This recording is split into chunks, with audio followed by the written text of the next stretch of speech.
눈 상담을 오시는 대부분의 남자분들이 무쌍 눈매 교정을 생각하고 오시는 경우가 많은데요. 과연 무쌍 눈매 교정이란 말이 정말 맞는 말인지, 정말 실행할 수 있는 건지, 또는 수술을 하고 나서 문제는 없는지 오늘 한번 알아보도록 하겠습니다. 안녕하세요. 성형외과 전문의 투비 성형외과 김도훈입니다. 무쌍 눈매 교정이라는 수술은 쌍꺼풀 수술이 많이 보편화되면서부터 여성들의 대비되는 남성들의 수술로 많이 알려져 왔습니다. 눈매라는 단어를 보면 사실 눈의 전반적인 생김새를 말하는 것으로 사람의 인상을 좌우하는 중요한 부분이다라고 정의되어 있습니다. 성형외과에서는 사실 이 눈매를 바꾸는 것을 주로 안검하수에 포커스를 맞춰서 설명을 하고 있습니다. 즉, 눈 뜨는 힘이 약한 경우 이를 교정해서 눈을 크고 또렷하게 만들어서 눈의 이미지를 바꾼다라는 의미로 눈매 교정이라는 용어가 사용되고 있습니다. 그래서 무쌍 눈매 교정 같은 경우에는 남자분들이 쌍꺼풀이 없이 눈매를 바꾸는 수술로 알려져 있습니다. 그럼 무쌍 눈매 교정이라는 게 정말 있는 수술인지 가능한 수술인지 말씀을 드려보겠습니다. 사실 대부분 병원에서 무쌍 눈매 교정 상담을 받게 되시면 실제로 무쌍 눈매 교정은 시행하기 좀 어렵고 쌍꺼풀을 매우 얇게 겉으로는 드러나지 않을 정도로 눈을 떴을 때는 보이지 않는 모양을 잡는 것을 무쌍 눈매 교정이라고 설명을 하면서 상담을 하게 됩니다. 정말 무쌍으로 쌍꺼풀 수술을 하지 않고 눈매 교정을 하게 되면 어떤 문제가 생길까요? 눈매 교정만 시행하게 되면 눈을 뜨는 거는 잘 떠지고 쌍꺼풀도 안 생기지만 수술의 효과를 겉으로 보기가 어렵습니다. 사실 눈매라는 건 아까 처음에 말씀드렸다시피 전체적인 얼굴의 인상을 결정하는 중요한 요소인데, 눈매 교정을 해서 실제로 눈을 뜨게 되는 힘이 좋아져도 겉에 보이는 눈꺼풀의 피부가 눈을 덮어가지고 눈동자가 가려져 있기 때문에 실제로 밖에서 보이는 모양이 차이가 없게 되기 때문입니다.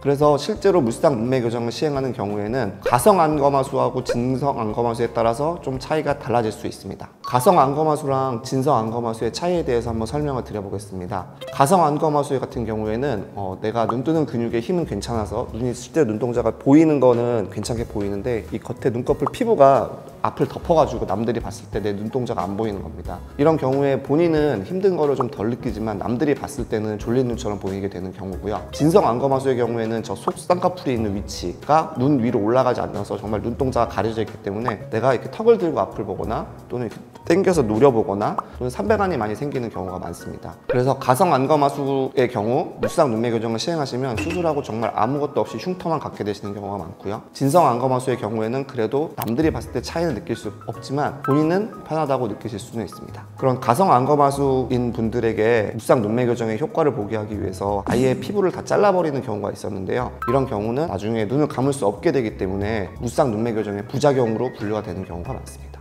이런 분들이 최근에 많이 돌아다니시면서 다시 눈을 감고 싶은, 눈을 뜨고 자기 때문에 불편감을 해결하고 싶어서 재수술을 생각하시는 경우가 많습니다. 근데 문제는 이렇게 이미 잘라버린 피부는 갖다 붙일 수가 없기 때문에 본인이 다시 피부가 좀 늘어져서 눈이 자연스럽게 감길 때까지 어쩔 수 없이 시간을 기다려서 부작용을 견뎌야 하기 때문에 정말 무쌍 눈매 교정을 시행해서 내가 쌍꺼풀 전혀 안 생기게 눈매 교정을 하겠다라고 하시는 경우는 사실 수술을 피하시는 것이 좋습니다. 그럼 요즘 병원들에서 광고하고 또 많이 권하는 무쌍 눈매 교정은 어떤 것일까요? 상담을 다녀보시면 알겠지만 실제 무쌍 눈매 교정을 상담하러 가게 되면 무쌍 눈매 교정이 쌍꺼풀이 전혀 생기지 않습니다라고 권하는 경우는 잘 없습니다. 실제로는 보이지는 않을 정도로 얇은 속쌍꺼풀을 만들어서 눈을 떴을 때는 정면에선 안 보이고 밑을 내려다보거나 하는 경우에는 살짝 보일 수 있을 정도의 쌍꺼풀을 권하는 경우가 많고, 다만 이때 무쌍 눈매 교정이 계속 말이 나오는 이유는 남자분들이 쌍꺼풀에 대한 거부감이 심하시기 때문에 일단은 그런 식으로 말씀을 드려서 실제로 수술 후에도 쌍꺼풀이 없는 것보다는 속쌍꺼풀이 있는 경우에 남들이 봤을 때 쌍꺼풀이 없지만 내가 편하게 느끼고 남들이 나의 변화를 느낄 수 있다,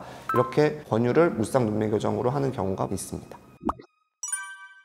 그러면 남자분들은 최대한 속쌍꺼풀, 무조건 쌍꺼풀이 안 보이는 게 맞고 여자분들은 다 겉으로 쌍꺼풀이 들어가는 게 맞는 걸까요? 그런 건 아닙니다. 남자가 무쌍이 더 선호되는 이유는 남자 눈과 여자 눈에 대한 생각의 기대치가 달라서입니다. 남자 눈은 상대적으로 좀 더 긴 눈이 선호되기 때문에 상하가 좀 짧고 길이가 최대한 길게 보일 수 있도록 상하를 좀 더 늘리는 방향으로 수술을 하게 됩니다. 쌍꺼풀의 경우 실제 눈이 커지는 건 아니지만 위쪽으로 좀 길어지는 느낌이 들기 때문에 남자 눈 같은 경우에는 쌍꺼풀이 생기면 상대적으로 짧아 보여서 쌍꺼풀이 덜 선호되고, 여성분들 같은 경우에는 좀 위로 좀 동그래지는 게 좀 더 좋은 모양이 나오기 때문에 쌍꺼풀이 동반되는 것을 더 선호하는 것입니다. 따라서 남자 눈도 충분히 길다면은 쌍꺼풀이 어느 정도 보이는 것이 거부감이 들지 않고 자연스럽게 보일 수 있고, 여성분들 같은 경우에도 마찬가지로 눈이 짧다면 너무 큰 쌍꺼풀보다는 얇은 쌍꺼풀로 해서 만드시는 것이 더 자연스럽게 보일 수 있습니다. 이상으로 무쌍 눈매 교정에 대해 알아보았습니다. 감사합니다.